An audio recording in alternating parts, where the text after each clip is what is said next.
Para la siguiente parte de esta mesa, hemos visto pues que nuestros ponentes tienen muchos puntos de acuerdo, ¿no? Y quisiéramos que si ellos necesitan ampliar, debatir, aclarar o detallarse en un punto específico del tema que han tratado, pues nos lo hicieran saber en este momento.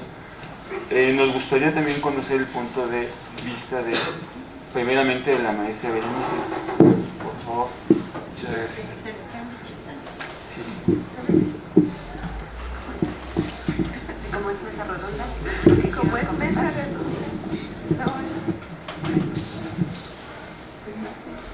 No, es que estoy de acuerdo en todo lo que han dicho. De verdad, no sé, yo creo que es lo que sí insisto es que es impresionante que en un país, en el país de los archivos, somos un país con un gran legado documental y la verdad es que nos están ganando en la carrera otras instituciones, ¿no? Y eso es un poco triste porque en verdad deberíamos de ponernos la camiseta y es que es el INAH el responsable del patrimonio documental en este país. Y a mí me extraña, alguna vez el doctor José Luis González dijo que en una historia deberíamos de crear terminales, ¿no? Terminales en docencia, en difusión de conocimiento y de patrimonio documental. Entonces, sí creo que debemos ponernos a trabajar, por lo menos historia y etnohistoria, y a lo mejor sí tenemos que formular alguna propuesta en concreto para ver si lo discutimos en la academia y aprobarlo. Claro que las propuestas del maestro Alonso y de la licenciada me parecen todas correctas y acertadas. Yo solamente digo que hay una cosa bien sencilla para el estudio introductorio. Si todos siguieran el formato de la ISADG, con los puntos que pide la ISADG, eso es suficiente desarrollado para presentarle en la introducción. No necesitamos absolutamente nada más. O sea, la norma internacional de archivos se discutió casi 8 años, ¿no? Hasta que todos llegaron a un acuerdo. Y bueno, participó por México, por ejemplo, funcionarios del AGN y no hubo ningún representante del Instituto Nacional de Antropología e Historia. No aparecen en los créditos, ¿no? Entonces, creo que ese puede ser un paso, insistir en los formatos digitales. Yo iba a comentar eso, pero dije, ya es poner como muchas, ¿cómo se dice? Limón a la arella. ¿Qué es un catálogo para la ENA? Yo me quedé bien impresionada porque además dice catálogo y inventario. Y son 3 niveles de descripción absolutamente... Y para empezar, nuestro catálogo, no lo he observado en ninguno de los catálogos, en algunos que usted ha dirigido sí, observaciones. Pero el catálogo en la manera estricta y en el profundo, y en la archivística pura, un catálogo debe contener medida de documento. ¿Cómo vamos a hacer que nuestros alumnos miran 1500 documentos? Yo, la verdad, me parece una cosa, y insisto, hay que priorizar la calidad de fondo. Lo que usted dice es excelente. Yo estaba, ¿cómo vamos a hacer esto? Y creo que el aval debe ser el director y el responsable del fondo, porque los responsables de los fondos son los que nos pueden decir, saben que no solamente nos interesa que ustedes rescaten este fondo, y exacto, y qué se entiende por catalogación, porque la clasificación de un archivo es todo una pericia, ¿no?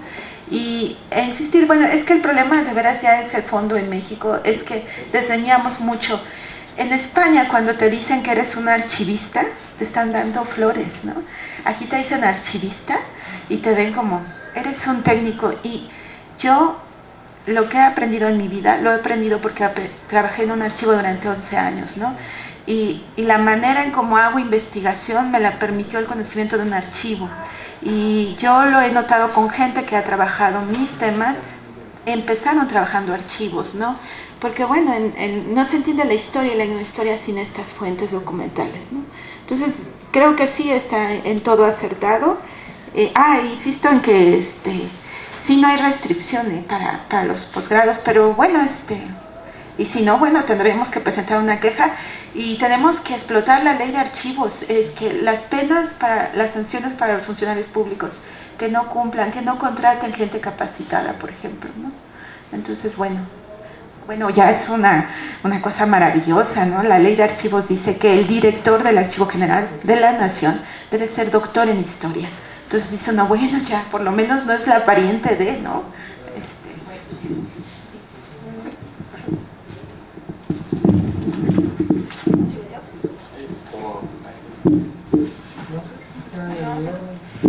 Pues sí, yo también coincido con todos los puntos de los ponentes. Creo que deberíamos poner solo como medida preventiva que los alumnos que se titulen por catálogo sí tengan como director a alguien que haya hecho catálogo. Porque a mí me pasó, por ejemplo, que la primera vez que entré a la catalogación, un profesor, del cual no voy a decir su nombre, porque todavía vive, y muy connotado en el CIESAS, ahora muy especialista en archivos. Cuando empezamos hace 12 años, no sabía nada de archivos, y yo tampoco. Y él me dijo, ay no, yo te dirijo. No les quiero contar que pasaron 9 meses, yo no siquiera entendía qué cosa estaba haciendo, y cuando llegué con un especialista en archivos parroquiales, ese sí les voy a decir el nombre, ¿no? El profesor, sí voy a decir el nombre. Sí, mi profesor que yo siempre he querido mucho, de archivística parroquial. Y cuando llegué con el maestro, me acuerdo que él me dijo, este es un monstruo, como bien decía el profesor Alonso, ¿qué estás haciendo? Y le dije, bueno, es que el profesor que me da clases ahí en la ENA de paleografía me dijo que yo podía catalogar las fichas del archivo parroquial como lo hacían en el AGN. Y me dijo, no tiene ni idea de qué cosa es diferentes tipos de fondo. Y entonces el trabajo que había hecho 9 meses en la comunidad no sirvió de nada. Porque, pues sí, verdaderamente no servía para nada.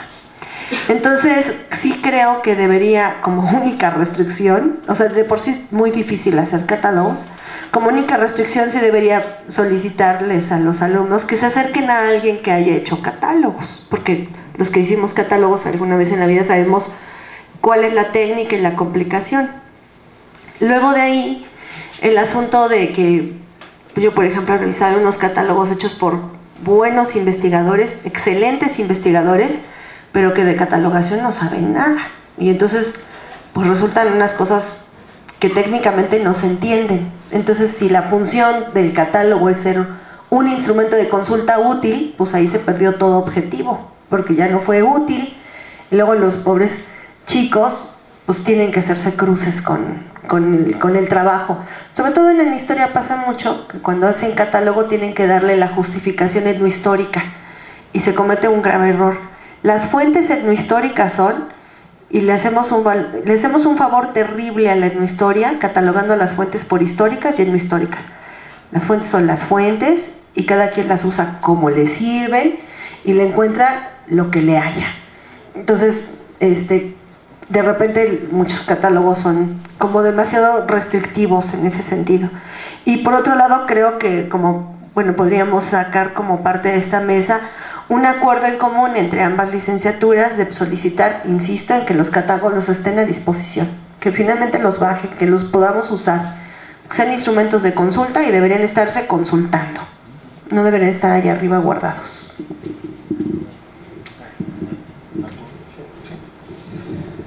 Sí, me parece, fíjense que este foro, o sea, lo que pasa es que nosotros tenemos como de las tesis, como una tercera parte han sido catálogos.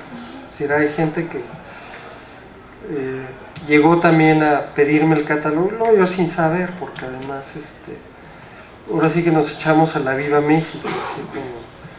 Ahí la ventaja es que conocía sistemas, y entonces sí tenía un poco la estructura. No sabía lo que eran los tesauros y ese tipo de cosas, pero sí sabía que había etiquetas más grandes que más pequeñas, y eso a mí me ayudó muchísimo. Ya con el paso del tiempo, al irlos haciendo, pues uno también va aprendiendo a hacerlos y va uno encontrando cosas. El martes trajimos a una maestra de bibliotecología, que es Sofía Brito, ¿no? Y que nos dio pues una empapada de cómo está todo el asunto ahí. Yo pienso que pudiéramos llegar como a 3 acuerdos, ¿no? La primera es publicar esto que hicimos hoy. O sea, pedir a la ENA que nos publique en algún organismo, porque es la manera como de divulgar lo que aquí se está discutiendo, ¿no? La segunda es quizás formar, y yo ahí tendría que trabajar, ustedes tienen más vía libre en su academia que yo en la mía, ¿no? Pero tratar de hacer una comisión de normatividad, ¿no? Para hacer una revisión a fondo, porque si a ustedes les está afectando esta norma que se hizo en historia, lo justo es que se nombre a lo mejor una comisión conjunta, dado que es en las dos licenciaturas, y que logremos a lo mejor lograr un acuerdo, si no, seguir una estrategia de primero en una y luego en otra. Y la tercera es, efectivamente, es totalmente absurdo que el catálogo lo traten como una tesis, ¿no? Y que en el momento en que las metan en la biblioteca no las pongan para uso del público, ¿no? Aquí, precisamente ayer platicábamos en la mesa del día de ayer que la gente no sabe que aquí tenemos, por ejemplo, todo el catálogo de la DGIPS del 68, por ejemplo.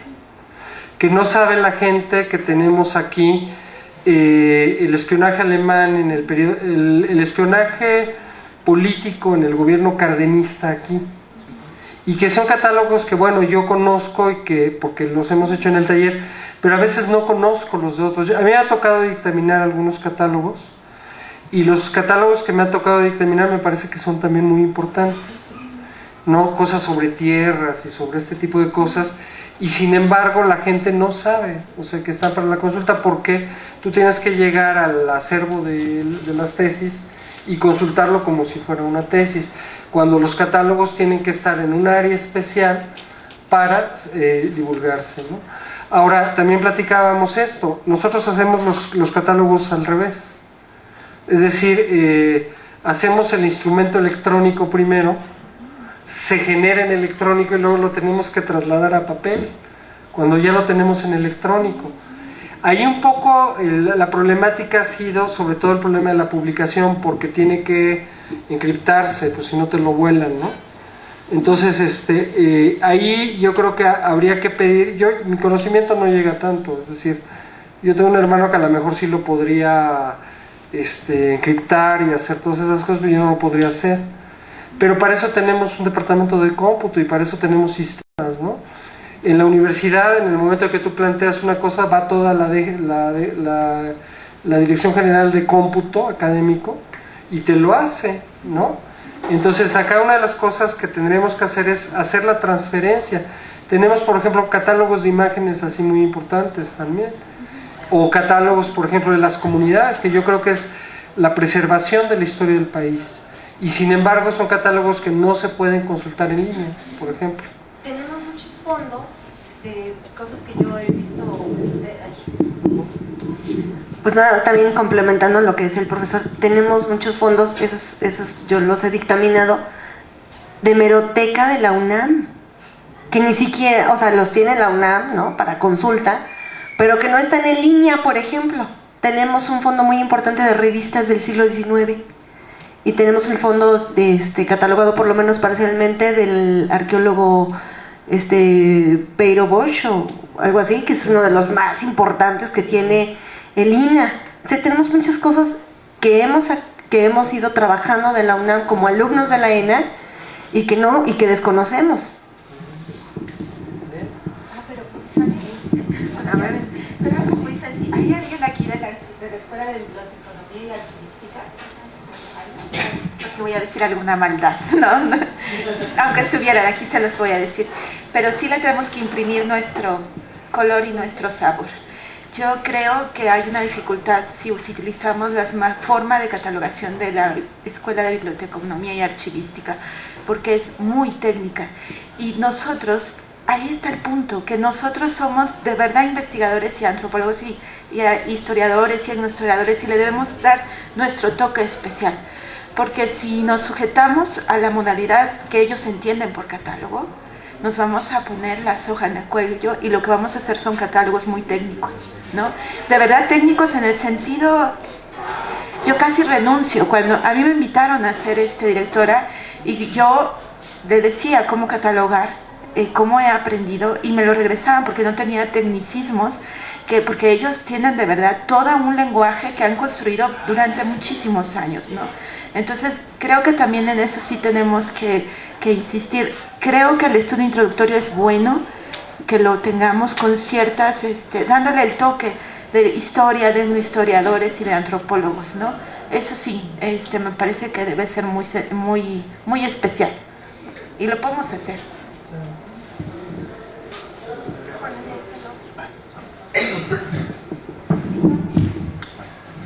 Pues terminando esta parte, nos gustaría, si tienen algún comentario, alguna pregunta, pues se les haga saber a nuestros ponentes.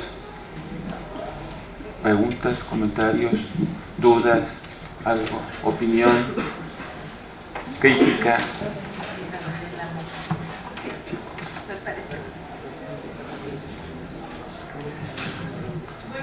La pregunta va abierta en general. ¿Qué tan detallado realmente debe ir el trabajo introductorio de 60 cuartillas? O sea, como decía, si no lleva hipótesis, ¿qué lleva? No lleva. Además el índice, la bibliografía, etcétera. ¿Qué debe llevar ese trabajo introductorio? ¿Qué le podemos usar? No, mira, yo insisto en que nos debemos apegar a los puntos que existe en la ISATGE. Bueno, marco legal. En verdad yo creo que los alumnos tienen que exponer cosas como qué dice Memoria del Mundo, la UNESCO sobre patrimonio documental, qué dicen nuestras leyes sobre patrimonio documental. Y brevemente. Después, creo que debe decir la historia de la persona o de la institución que generó el documento, la historia archivística y un apartado donde se exponga por qué este fondo documental representa la memoria de este país, o sea, por qué es tan importante, qué historia podemos hacer con estas fuentes, ¿no? Pero bueno, yo no le agregaría ninguna otra cosa más, ¿no? Para mí es suficiente, ¿no? Yo solo agregaría a esa lista que hizo la profesora un puntito más. Habría que ponerle como brevemente como la historia la historia metodológica, por decir de alguna manera. Yo llegué a este archivo de esta manera, lo encontré así y lo que hice con los documentos fue esto. Ya estaba organizado, lo que yo hice me tocó esta parte, yo los clasifiqué, los no sé qué.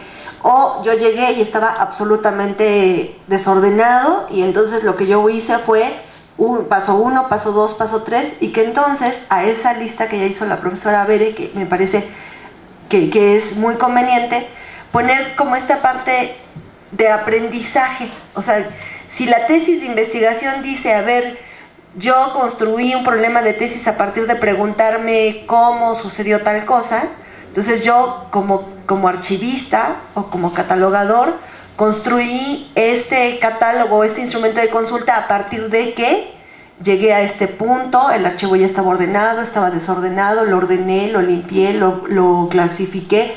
Toda esa parte histórica del trabajo que se hace, cuando uno le está escribiendo, es un punto importante de reflexión, ¿eh? Es ahí donde caes en cuenta de, ya entendí cómo se hace el catálogo, porque estás autorreflexionando en cómo lo hiciste.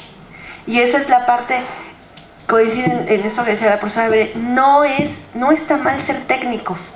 Los que hacen medicina forense son técnicos en muertos. Nosotros somos técnicos en documentos. Entonces no está mal ser técnico. ¿Para qué son los técnicos buenos? Pues si vamos a hacerlo bien. Sí, mira, uno de los grandes problemas que yo encontré aquí en la escuela es que la gente luego no sabe lo que es una hipótesis. Es decir, y lo veíamos cuando discutíamos las opciones de titulación en 96, 97. Yo les lancé así la pregunta, ¿cuál es la diferencia entre una tesina y una tesis? O sea, ¿cómo se diferencia una tesina de una tesis? Y bueno, lo que pasa es que yo hice trampa porque previamente me dediqué a buscarlo. Y entonces, como formaba parte del Consejo Nacional de la Formación del Historiador, pues yo pude discutir, digamos, con la gente a nivel nacional cuál era la diferencia, y entonces te dan respuestas como en la cultura muy diferentes. Pero en general, la diferencia entre una tesis y una tesina es que mientras en la tesis tú resuelves un problema de investigación, y ahí es donde viene la hipótesis. Es decir, tú te adelantas tentativamente a lo que va a ser el proceso. Es decir, yo les digo mucho, mi ejemplo favorito es ¿quién mató a Paco Stanley?, ¿no? Y entonces la respuesta a quién mató a Paco Stanley es: uno pudo haber sido el narcotráfico, otro pudo haber sido Mayito, ¿no?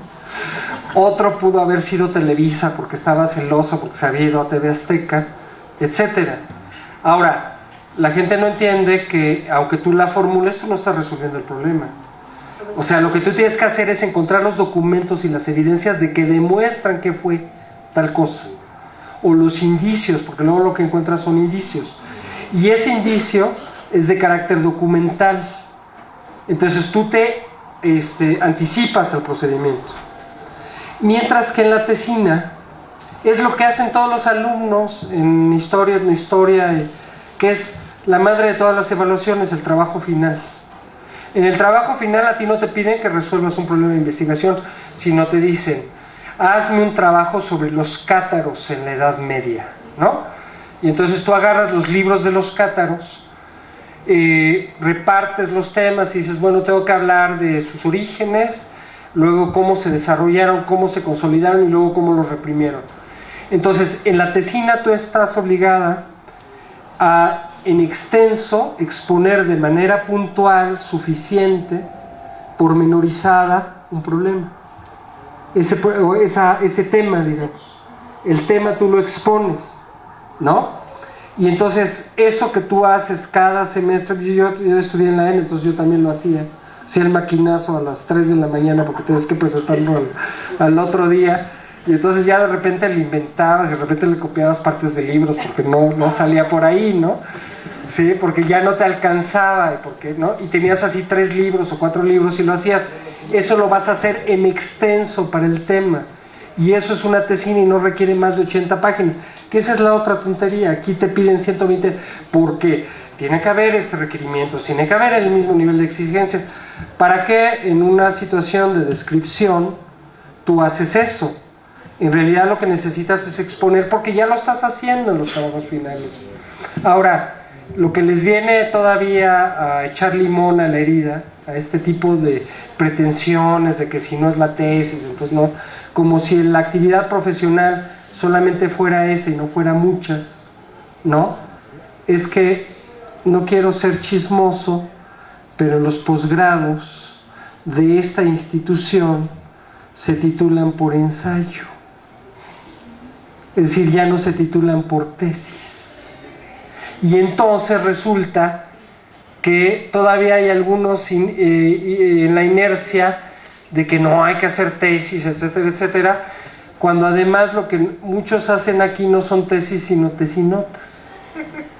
Es decir, no puntualiza nada. Yo alguna vez en alguno de los foros aquí sobre siglo XX, lo hicimos conjuntamente con los talleres de siglo XX de historia, y estaban los maestros duro y duro contra los alumnos cuando estaban haciendo, haz de cuenta, los anteproyectos.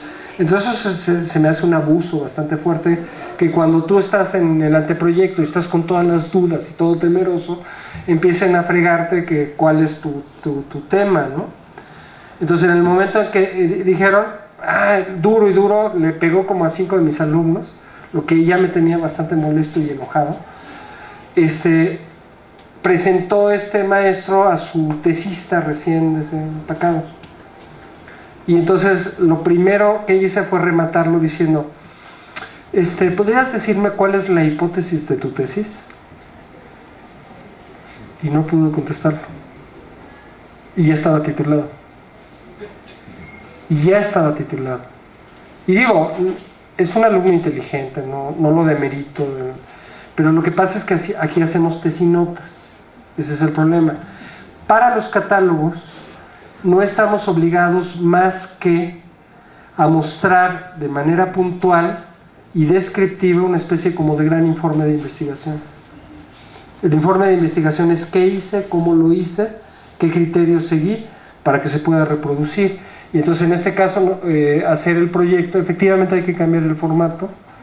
Hacer el proyecto de investigación de esto implica cargarse más a esos aspectos que otra cosa.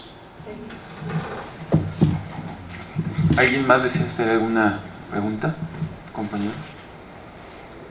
¿No? Bueno, pues démosles un aplauso a nuestros ponentes. Muchas gracias.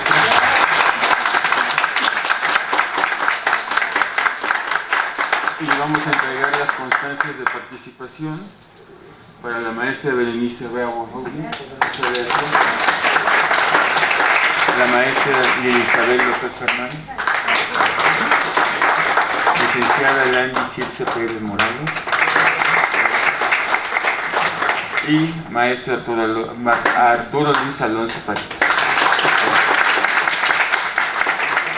Y pues con esto terminamos este cuarto Foro México Siglo XX, los archivos y la memoria histórica, y pues tenemos un vino de honor si gustan quedarse.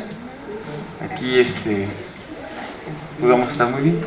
Sí, que vamos a clausurar el evento, siendo las 19 horas con 5 minutos del día 14 de noviembre de 2012, pues se clausura este evento. Les damos las gracias a los expositores y ustedes también por venir. Lo esperamos el año que viene. Gracias.